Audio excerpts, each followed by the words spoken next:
Good morning class. कक्षा 12 विषय समाजशास्त्र के अंतर्गत जो हमारा पाठ चल रहा है बेटा, उसका नाम है सामाजिक आंदोलन। इसमें हमने जो है कई आंदोलनों के बारे में पढ़ा। स्वतंत्रता से पूर्व जो है किसानों के आंदोलन के बारे में, स्वतंत्रता के बाद के किसान आंदोलनों के बारे में, सामाजिक आंदोलनों के कारणों के बारे में पढ़ा, जनजातीय आंदोलनों के बारे में पढ़ा। ठीक है बेटा। और सामाजिक आंदोलन क्या होता है, इसकी विशेषताएं क्या होती हैं, ये हमने इसमें पढ़ा। अब आंदोलन तो बेटा समाज में परिवर्तन के लिए भी होते हैं, और प्राकृतिक रूप में भी अगर परिवर्तन होता तो उसके लिए भी जो है कई आंदोलन यहाँ पे चलाए गए हैं। इसके अंतर्गत जो है आज हम पारिस्थितिकी का अध्ययन करेंगे।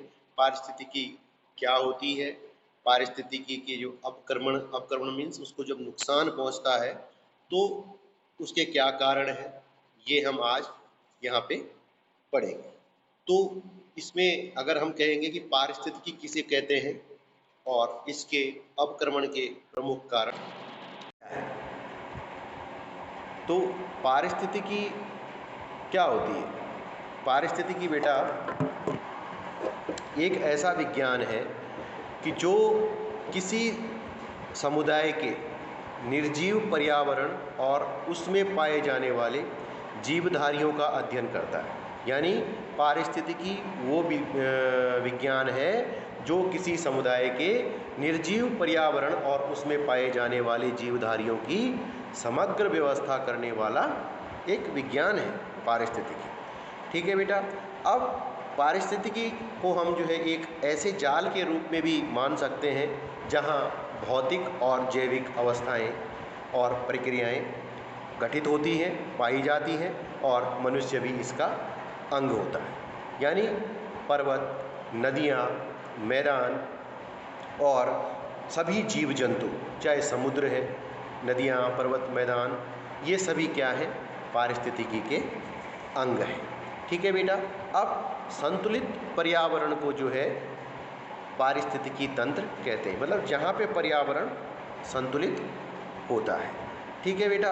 अब जैविक और अजैविक सभी कारकों के आपसी संबंधों को ही पारिस्थितिकी तंत्र कहते हैं, जैविक भी और अजैविक भी, जिसमें जो है मनुष्यों के प्रयासों के परिणाम स्वरूप अगर संतुलित पर्यावरण है, यानी जैविक और अजैविक सभी संतुलित रूप में अगर रह रहे तो उसको हम कहेंगे पारिस्थितिकी तंत्र, यानी कि स्वच्छ पर्यावरण। लेकिन जब वातावरण में क्या होता है कि मनुष्य के जो क्रियाकलाप होते हैं, उसके जो प्रयास होते हैं, अपने विकास के लिए जो भी प्रयास होते हैं, उन क्रियाकलापों के कारण अगर पर्यावरण में जो है अवक्रमण होता है तो उसी को हम क्या कहते हैं? पारिस्थितिकीय अवक्रमण कहते हैं। अब संबंध क्या है? पारिस्थितिकी और समाज में क्या संबंध पाया जाता है? अब देखो, पारिस्थितिकी और समाज में जो है संबंध बहुत गहरा है। कैसे? किसी स्थान की जो पारिस्थितिकी है वहाँ के किसी स्थान की जो पारिस्थितिकी है उस पर वहाँ के भूगोल, जलमंडल, वहाँ पे जितनी भी अंतः क्रियाएँ होती हैं उसका प्रभाव पड़ता है। तो कहने का मतलब है कि जिस माहौल में हम रहते हैं, भाई रेगिस्तान में रहते तो वहाँ के जीव जंतु, पेड़ पौधे, उन्होंने जो है अपने आप को उसी रूप में ढाल लिया। चाहे ठंडे प्रदेशों में रहने वाले जो भी पशु पक्षी होते होंगे, उन्होंने अपने आप को उसी रूप में ढाल लिया है। तो इसीलिए कहा जाता है कि पारिस्थितिकीय कारक यह भी निर्धारित करते हैं कि किस स्थान पे लोग कैसे रहेंगे। यानी जब रेगिस्तान में कोई रहता है तो वहाँ के जो पारिस्थितिकीय जो परिस्थितियाँ हैं उन्हीं के द्वारा तो निर्धारित होगा कि भाई व्यक्ति किस तरह से अपना बचाव करेगा। वहाँ पे पेड़ है तो किस तरह से, कौन कौन से पेड़ वहाँ पे हैं जो सर्वाइव करेंगे। ये किस चीज़ का? पारिस्थितिकीय कारक निर्धारित करती है, मतलब किस स्थान का जो वातावरण कैसा है वही जो है वहाँ के रहन सहन को निर्धारित करता है। ठीक। फिर कई सारे अलग अलग चीज़ें अंतर होता है। मैं अभी आपको बताया, पहाड़ी क्षेत्रों में, समुद्र के किनारे रहने वाले, मरुस्थलों में रहने वाले जो लोग हैं, उनकी जीवन शैली में जो है काफ़ी अंतर देखा जा सकता है। ठीक है बेटा, तो इसी तरह से जो है ये अंतर केवल खान पान और पहनावे में ही देखा जा सकता है, लेकिन परंपराएं में भी भिन्नता होती है। कैसे कि अब मनुष्य की जो क्रियाएं होती हैं उसके द्वारा क्या होता है, पारिस्थितिकी में होने वाले परिवर्तन से मानव समाज में भी क्या होने लगता है, परिवर्तन आरंभ हो जाता है। ठीक, अब बात आती है, मतलब यही है ना कि पारिस्थितिकीय जो कारक हैं, मतलब कहने का मतलब है कि वही निर्धारित करते हैं, जो हमारा वातावरण है, जिस तरह का जहाँ पे जलवायु है, वही निर्धारित करती है कि वहाँ पे जो है व्यक्ति किस स्थिति में रहेंगे। यानी हम ज़बरदस्ती नहीं है कि रेत के मैदानों में जो है हम गर्म पानी से नहीं नहा सकते मई जून में, तो परिस्थितियाँ ही ऐसी है, क्योंकि उस परिस्थिति ने जो है हमें मजबूर किया कि हम ठंडे पानी से नहाएं। बर्फीले इलाकों में हम ठंडे पानी से कहाँ नहाएंगे, वहाँ की परिस्थितियों ने हमें जो है इस तरह से बनाने को मजबूर कर दिया कि हम अपने शरीर को गर्म रखने के लिए क्या कर सकते हैं, कंडीशंस यानी परिस्थितियाँ जो है, तो यही जो है पारिस्थितिकीय तंत्र है। ठीक, अब परिस्थितिकीय अवक्रमण का मतलब होता है जब उसमें जो है कुछ विषैले तत्व हो जाते हैं, यानी कि प्रदूषण से हम कह सकते हैं कि किस तरह से जो है पारिस्थितिकी को, जो इस पारितंत्र है, इसको नुकसान कैसे पहुंचता है। ठीक, आज पूरे विश्व में मतलब जो आर्थिक विकास है उसकी जो सबसे ज़्यादा कीमत चुकानी पड़ी है वो है विस्थापित, और इसमें जो है पर्यावरण का नुकसान। जो विकास की सबसे ज़्यादा कीमत इस संसार ने चुकाई है वो विस्थापन की समस्या है और पर्यावरण की समस्या है। ठीक, अब होने का कारण क्या है, पारिस्थितिकी अवक्रमण हो रहा है। अब इससे क्या होता है, हमारे जंगल कट रहे हैं, विकास के नाम पे जो है धीरे धीरे पेड़ों वृक्षों की कटाई हो रही है, जंगल जो है कम पड़ रहा है, पानी जो है जितना हम भूजल का ज़्यादा से ज़्यादा उपयोग हो रहा है उतना जो है पृथ्वी की सतह से जो है पानी और नीचे नीचे चला जा रहा है। फिर पेड़ों की कमी से जो है बाढ़ आना, भूमि का कटाव, इस तरह के जो है कई सारे प्राकृतिक संसाधनों का अवक्रमण होने के कारण जो ये समस्या आती है। आज जो है ये विश्व की जो है सबसे बड़ी समस्या बन चुकी है। ठीक है बेटा, अब इसका कारण क्या है, तेज औद्योगिकरण, नगरीकरण, खेती, जनसंख्या का बढ़ना, खनन का कार्य, तो इस तरह की जो मानवीय क्रियाकलाप है इनके द्वारा क्या हुआ है कि भूमि और पानी के स्रोतों का अवक्रमण हुआ है।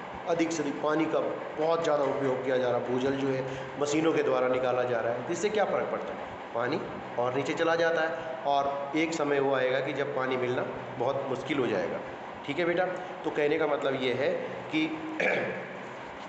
पारिस्थितिकीय अवक्रमण के कारण जो है व्यक्ति का जीवन धीरे धीरे संकट की ओर जा रहा है। ठीक, अब है इसके कारण क्या है जो पारिस्थितिकीय अवक्रमण होता है। अब देखिए, सबसे पहला कारण है इसका वनों का विकास।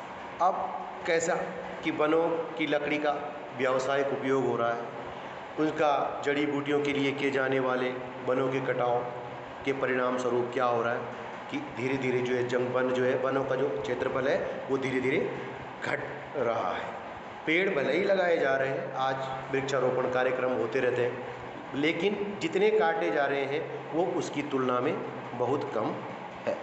फिर कहने का मतलब ये भी देखने को मिल रहा है कि भारत के वन अब जो है गाँवों से भी दूर होते चले जा रहे हैं। पहले जैसे गाँव पेड़ पौधे नज़दीक हुआ करते थे, धीरे धीरे कट कट के जो है जंगल जो है गाँव से दूर हो रहे हैं। दूर मीन्स नज़दीक के तो सारे पेड़ कट गए, धीरे धीरे जो है काटते चले जा रहे हैं। तो एक दिन ये आएगा पहले जंगल यहाँ पे था, अब और आगे चला गया, और पेड़ कटे और आगे चला गया, तो घन जंगल भी जो है गाँव से दूर होते चले जा रहे हैं। फिर इसका कारण भी एक और भी है।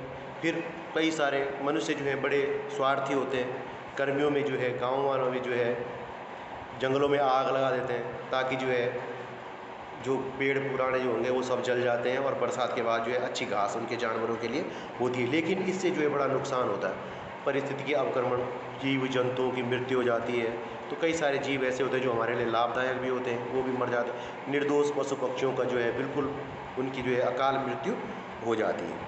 तो इसलिए जो है कई सारे मतलब कहने का मतलब है कि खेती के लिए जो है अब धीरे धीरे भूमि का विकास आगे को बढ़ाया जा रहा है। फिर जो है आग लगाने से जो है कई सारी जड़ी बूटियाँ, कई सारे मूल्यवान वृक्ष जो है वो नष्ट हो जाते हैं। ठीक, फिर विकास के नाम पे जो है बड़े बड़े बांधों का निर्माण किया जाता है, डैम बनाए जाते हैं, उनके अंदर जितनी भी क्षेत्रफल में वो झील बनती है, कई सारे पेड़ पौधे, ज़मीन उनके अंदर डूब जाती है। तो ये भी, इससे भी क्या होता है, प्राकृतिक अवक्रमण होता है बेटा। फिर है दूसरा कारण है भूमि का या मिट्टी का कटाव। अब भूमि तो सबसे मूल्यवान संपत्ति है। जब तक जो है किसी प्रकार की पारिस्थितिकी तंत्र में जब तक किसी प्रकार की दखलंदाजी नहीं की जाती या तो क्या होता है, भूमि में जो है अच्छी बनी रहती है। ठीक है बेटा, बहुत ही मतलब उसकी उर्वरता बनी हुई रहती है। जब इस पर पेड़ पौधों का प्राकृतिक आवरण कम हो जाता है, अब माना भूमि की जब तक जो है ज़्यादा क्रियाकलाप उस पर नहीं हुए हैं तब तक तो उसकी उर्वरता भी बनी रहती है, वो अपनी यथास्थान बनी रहती है। लेकिन धीरे धीरे क्या है कि जैसे जैसे भूमि से जो है पेड़ कटते चले जाते हैं, जंगल कम होते चले जाते हैं, उसी क्या होता है फिर इसके परिणाम स्वरूप मिट्टी का कटान, भूस्खलन, तरह तरह की जो है समस्याएँ सामने आनी लगती हैं। तो इससे जो है पारिस्थितिकी अवक्रमण की समस्या उत्पन्न होती है। फिर है बेटा जल स्रोतों की कमी। जल स्रोतों की कमी, अब होता क्या है कि पानी तो सबके लिए बहुत ज़रूरी है, और ख़ासकर भारत जैसे देशों में तो कई सारे शहरों में तो बेटा पानी की इतनी कमी हो गई कि लोग वहाँ से विस्थापित होने शुरू हो गए हैं। तो कहने का मतलब क्या है कि भारत में जो है पानी की कमी अब भारत में भी देखने को मिल रही है। क्यों? क्योंकि भूमि के अंदर जो जल है उसका जो स्तर है लगातार गिरता चला जा रहा है। तो ऐसा अनुमान लगाया जा रहा है कि अगर यही स्थिति रही तो आने वाले कुछ समय बाद जो है पानी की बहुत ज़्यादा कमी हो जाएगी। फिर खेती के लिए उत्पादन बढ़ाना है तो क्या हो रहा है, खाद डाली जा रही है खेतों में, तरह तरह के जो है कीटनाशक डाले जा रहे हैं। तो जब पानी लगता है तो कहाँ चले जाते हैं, ज़मीन के अंदर चले जाते हैं। तो इससे क्या है, पानी जो है प्रदूषित हो जाता है। ठीक, तथा फिर पानी भी कम हो जाती है, तो इसलिए जो है बारिश भी कम होती है। बारिश कम होने के कारण क्या है कि ग्लेशियर बन नहीं पाते, नदियों का पानी जो है हमेशा दिन पर दिन कम होता चला जा रहा है। तो इस तरह से जो है बेटा ये भी प्राकृतिक अवक्रमण की जो है एक स्थिति, इसको भी हम कह सकते हैं।